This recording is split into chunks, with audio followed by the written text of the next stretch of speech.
po, dito kami sa kalagitnaan ng property. May sukat na 8 hektarya.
Ganyan yung property.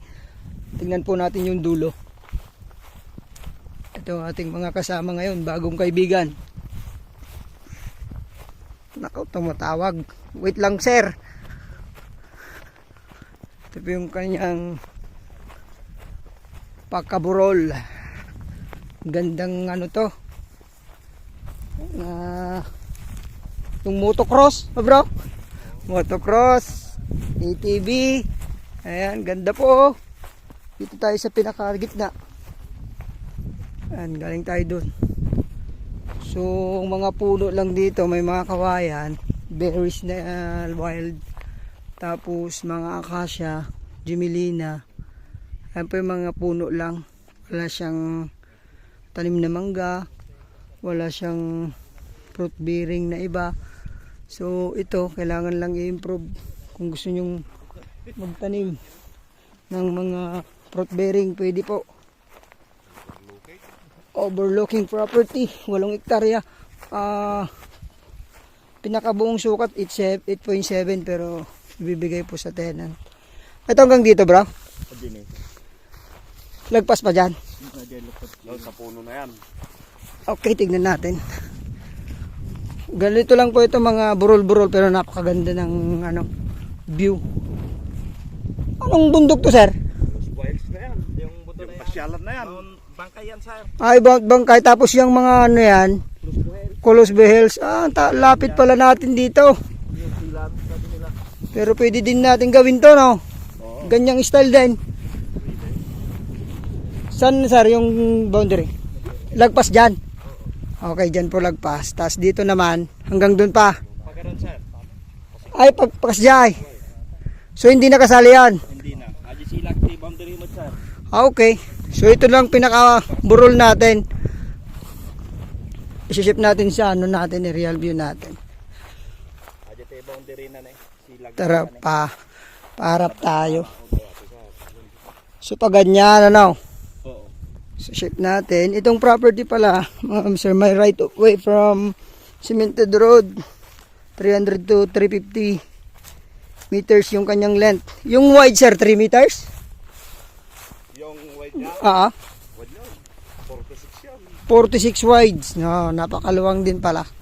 Yung ibibigay po ng yung right of way. Pero, ang gandaan po nito, sagot po ng seller yung pag-develop ng daan. Pag ganyan po doon, punta tayo doon. Tapos, yung bahay po ng caretaker. Tara sa harap, sir. Tara po sa harap.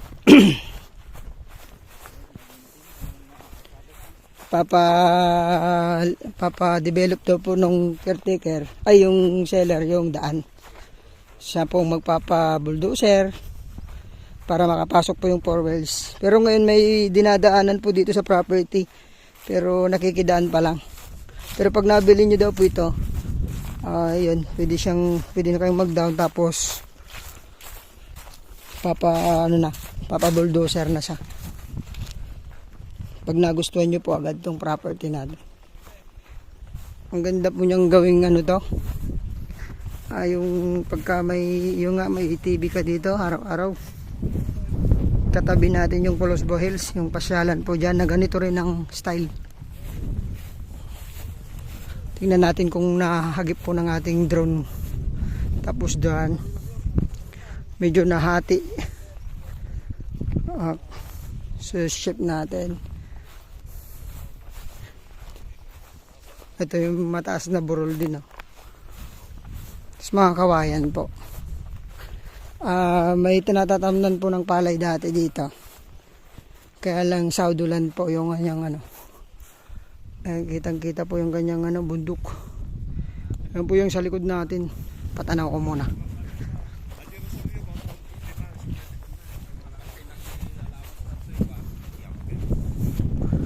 Ayan, yung view dito.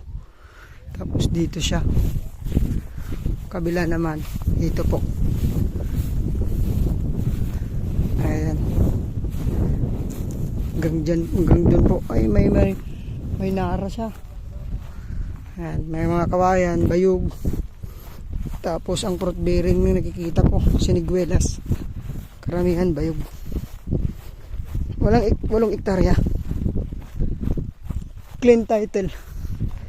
Pangalan po ng ating seller to. So anytime pwede siyang kausapin pagka magustuhan niyo po ito. Pag viewing po ng property, sa bungad makakapasok po yung 4 wheels. Sa gitna pwede na tayong mag-park doon, tapos pwede nating lakarin o kaya magmotor na lang po tayo habang di po naayos yung kanyang kalsada para ma-view natin tong property. Kapag okay na po, at umpisa na rin po yung pag-bulldozer ng kalsada.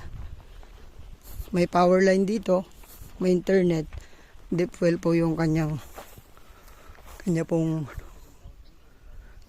tubig, water source. Ayan po, dito na yung pinaka-part po ng mga palayan. Tanong natin kung ilang hektar yung nasasaka. 1 hektarya daw po mahigit yung nasasaka sa property na to. So, the meantime, yun lang po muna yung kanyang balik. May munting mga mangga din pala siya. Kung maaabot po yung sukat na yan. Hanggang dito na yan siya. Yung mga nasasaka. Hanggang dun po. Hindi nga lang sinaka ngayon. Pero saudo lang. First crop pwede siya. Yan po kasama yan.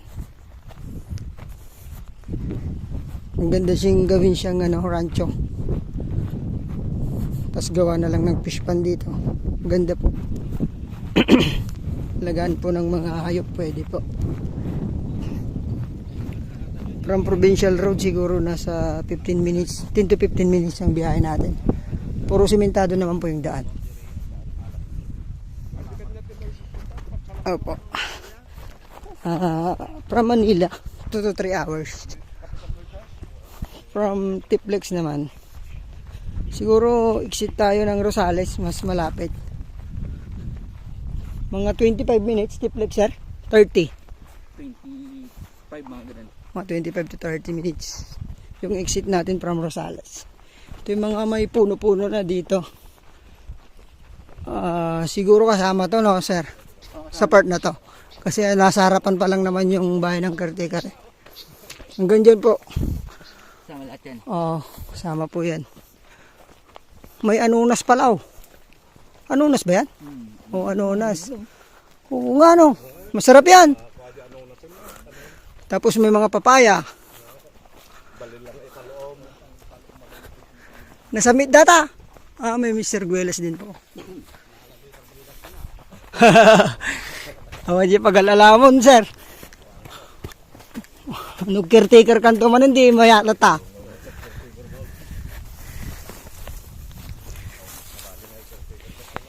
Wala. Ito na yung mga bayog.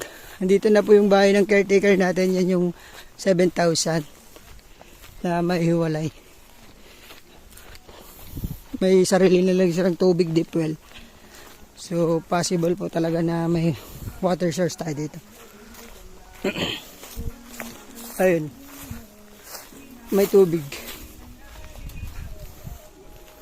Tapos dito sa bahay nila may electric power na. May internet na rin. Ayan ho. So sir, 80,000 ang benta. 90 per square meter.